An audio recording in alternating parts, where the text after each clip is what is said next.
Want to bring back in our panel now. Dr. Laura McNeal, Columbia University lecturer and legal analyst. Scott Bolden as well, legal analyst and former chair of the D.C. Democratic Party. We'll start with you, Scott. The Supreme Court blocking the Biden administration's student loan forgiveness program.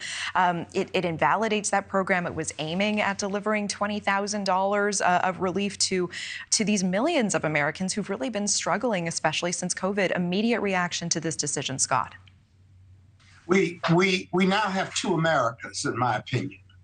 We have the Supreme Court of the United States of America and these legal decisions that are far from reality of the daily life of all of us as American citizens and what we believe in this great democracy. And then we have the rest of us, those who may be gay, those who are persons of color or communities of color, those who have student loan debt.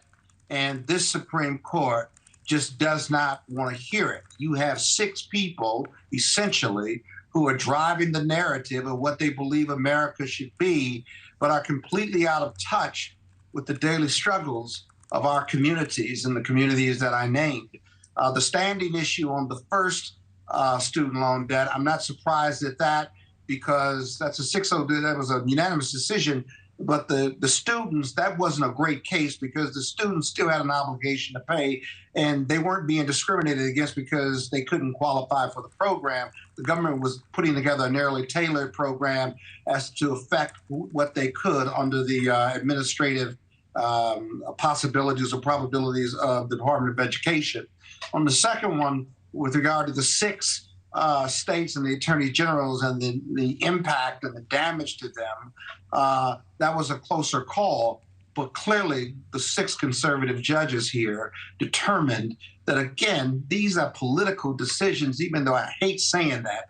They seem to have a Republican narrative to them and blocking Biden's student forgiveness, thereby disallowing $1.7 trillion of student debt to be relieved, and the Department of Energy had the statutory power to do that. We've got to get deeper into the opinion. It just came out, but those are my initial thoughts. And certainly understand your perspective, Scott. Dr. McNeal, do you agree? Is this a Republican narrative at work? I think that if I look strictly at the law, and before I say this, I want to preface, I'm a recipient of student loans. That's how I paid for law school. And I'm very grateful that they were there and available. And I would have loved to have them all waived. But the reality is, unfortunately for the Biden administration, I think that this was not it was in violation of the major questions doctrine, which says that government initiatives with political or economic consequences have to be clearly authorized by Congress. So I think it was an overreach of the Biden administration's power to do this loan forgiveness. Now, do I think that students need relief? Absolutely. And do I support loan forgiveness programs? Absolutely. But the Biden administration is going to have to go back to the drawing board and figure out how to give millions of Americans relief, but within the constraints of the Constitution. And so there's no surprises here for me with this decision. We saw the same thing with this 6-3 supermajority with respect to the EPA. They also said that it was an overreach of the Environmental Protection Agency's authority to try to curb climate change, again, based on that major questions doctrine. Again, a very unfortunate loss for millions and millions of loan borrowers. But I think in this case, unfortunately, I don't think the Biden administration's plan stood up to par. Okay, Scott Bolden. But Doctor, what about the question, if I may? But Doctor, what do you do with the issue that there was a statute or administrative reg in place that allowed the Department of Energy to adjust this debt, to walk away from the debt or charge interest and what have you? That was clearly within the statutory purview of the Department of Education vis-a-vis Biden and delegating that power to them. How does this decision reconcile with the plain language of that administrative statute?